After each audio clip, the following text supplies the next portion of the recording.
No man is more professional than I. I am a 1% man. I am not above or below any man. I'm training my mind. I'm building my body. I'm connecting to my soul. I'm investing my money. Welcome to the 1% Man Podcast. Let's go.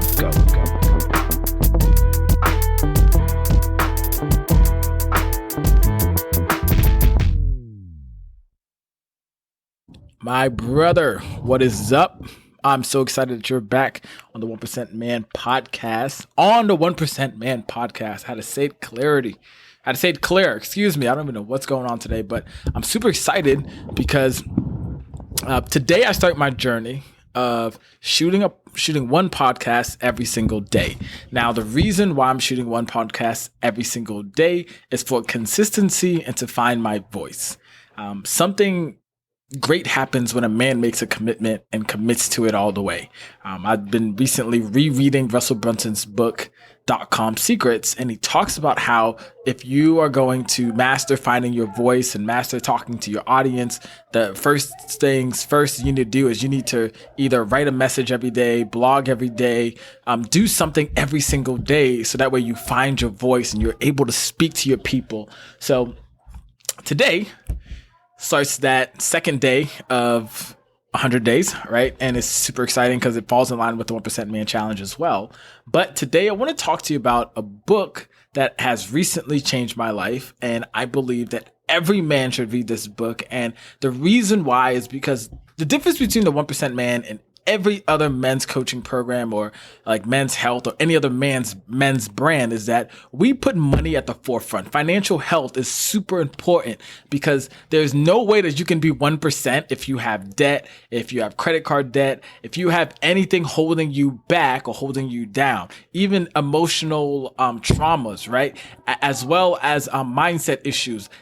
Things like that are going to hold you back from being your peak you, being the top 1% that you can be. And that's going to hold you back from being the best brother, from being the best leader, from being the best father, from being the best husband you can be. And especially the reason why I love sharing this book with you, because it was super straightforward. I'm talking about 100 proof worth of alcohol facts. Like, it's almost like the book cuts you open and then just pours a whole bunch of bourbon in you, which is great. I think the reason why it was so great is because there was just so much truth. There was no filler. I'm talking about no fluff whatsoever, just straight facts. And you had to take it back to back. The book is called Brass Knuckle Finance. It's by Harim Pearson Lynn. Now, I hope I'm saying his name right. I hope I am. But he has an amazing TED Talk. You probably heard me talk about receiving his book. And the book is, I have it right in front of me, but it's almost, we'll say about 410 pages, maybe 420 pages, because the end, the back of the pic, at the back of any book, it's like, disclaimers and different things like that, but and courses and whatnot. But one of the things I love is I finished the whole book in one day. This is how powerful this book is. I could not put it down. It was a quick read. The one thing I love, even my mom said, is that he uses a lot of pictures and big font, right? You'll read a lot of finance books, is that it's a lot of filler. There's a lot of they tell you this story that tries to sell you on the reasons why you should do their certain method, when I've always said that the fastest way to get people to take action is to tell them what the problem is, tell them what the potential solution is, and tell them how great their life will be after, and then show them how to take action. Literally write it out. This is what you need to do. So in that case, I'd be like, hey, do you want to learn how to get out of debt? Well, the problem with being in debt is that it holds you back. You can't be a true 1% man. Now, the solution is to pay off your debt. Now, how do you pay off your debt? Then I'd go into 1, 2, 3, 4 points on how to do that. Now, we do have a blog on our website, the 1% Man. I think it's /blog, and that'll take you there to that way you can read about how to, get rid of your debt.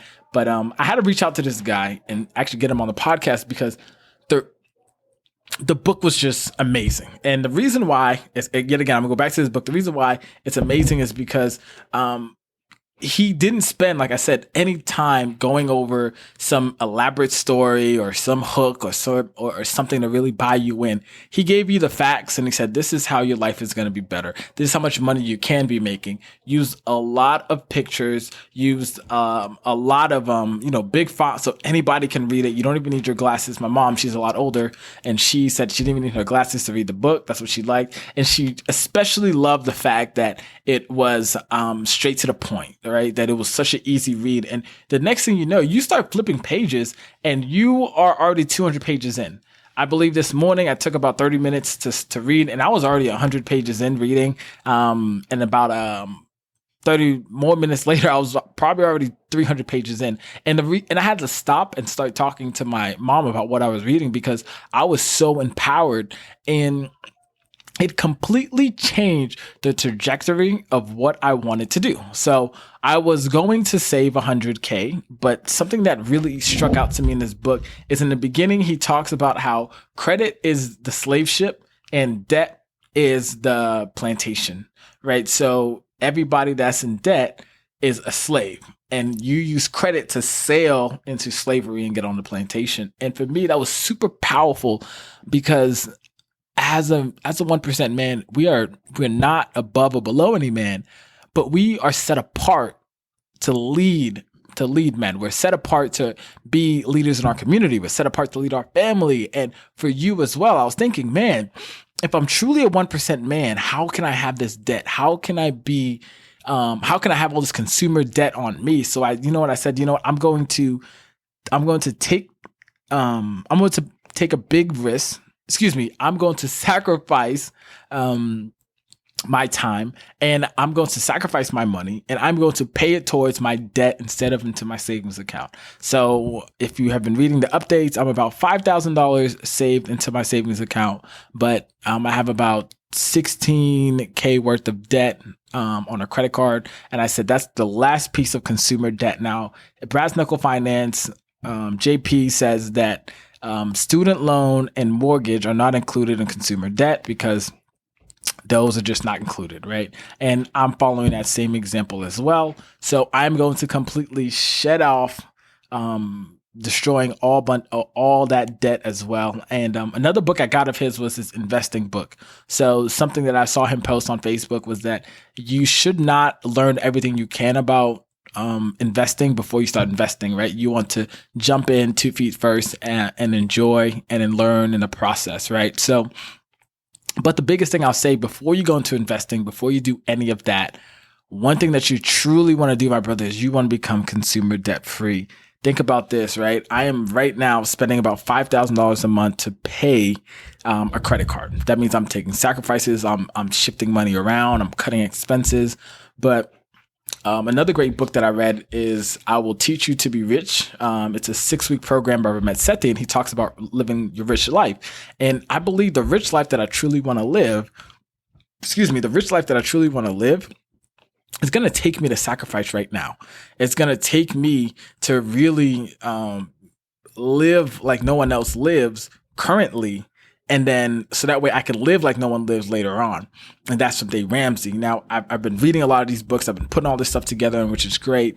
And I even learned from, Cal Depius about this as well, is that there's going to be some sacrifice, right? There is no gain without sacrifice as well. So for me, I decided that if I was able to take the next 3 months, put myself ahead, because deep down inside, I want to be married. Deep down inside, I want to be a husband. Deep down inside, I have these big goals to have a big family. I want to adopt kids, all that stuff. I want the house. I want the picket fence. I want the big house too as well. I want kids running through that as well. I want family being over. And I want that. I want a house that anybody in my family will know and be like, wow, that's the Nagampa house. That's the house that we can go to for refuge. That's the house that we can go to have Thanksgiving, to have fun, to have marriages, whatever it is. But that can be a legacy home that passes on to generations, and that my kids can always come back to after college, or no matter what, or even anyone in my family can come to as well. And I said, if I really truly want that, then I have to start being disciplined, not only for myself, but even in my finances. And I had to really take a hard look and look at the truth of it and take ownership of all the choices I've made, and said, you know what? I'm going to start making better choices today. I owned all those choices that I made. I owned all the money that I spent, that all those courses that I bought, right? All those mentors that I spent money on. And I said, the only way that I can recoup all that is by making sure that I make better choices today. Now, with that being said, I had to take a hard look at myself. And that was a hard thing as well. And being able to see that, even tomorrow being payday, and now I have to, all that money's about to leave my account. I really did not want to, right? I had to go through the emotional turmoil of seeing that money leave my account. But also, it's I'm super grateful and have so much gratitude in my heart to think that I'm able to pay that much.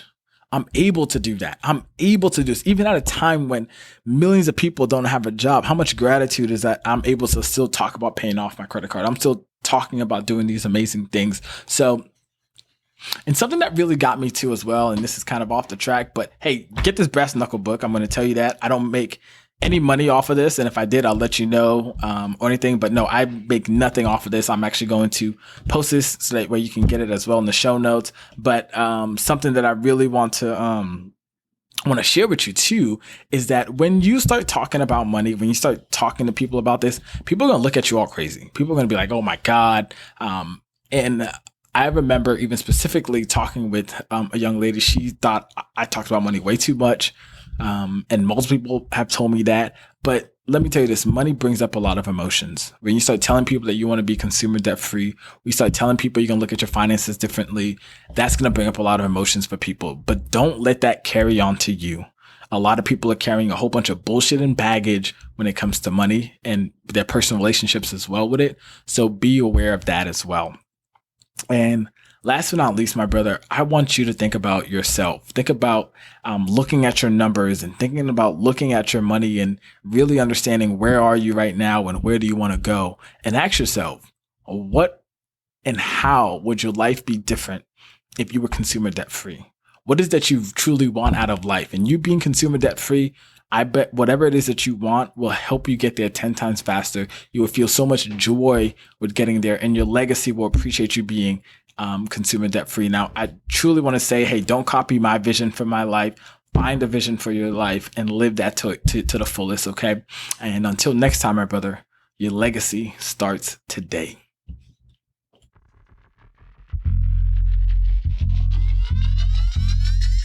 Thank you, my friend, for tuning into today's episode. This means so much to us over here at the 1% Man community. Now, we want to extend a hand of gratitude to you. So I have a free gift for you. All you have to do is go to www.the1percentman.com/podcast gift. This is an exclusive gift for listeners that tune into our podcast. So go over there, get that free gift as well. And now I have two simple acts of you. One, hit that subscribe button and leave us a comment and a 5-star review, because that helps us to see what you love about the podcast, and that helps us to bolster up in the rankings so more people can find us and listen to this pertinent information that we have for men of today's age. Last but not least, I want you to go back and listen to this podcast. Find just one thing that you can implement in your life today so you can move forward. Remember, progress over perfection. And till next time, my friend, your legacy starts today.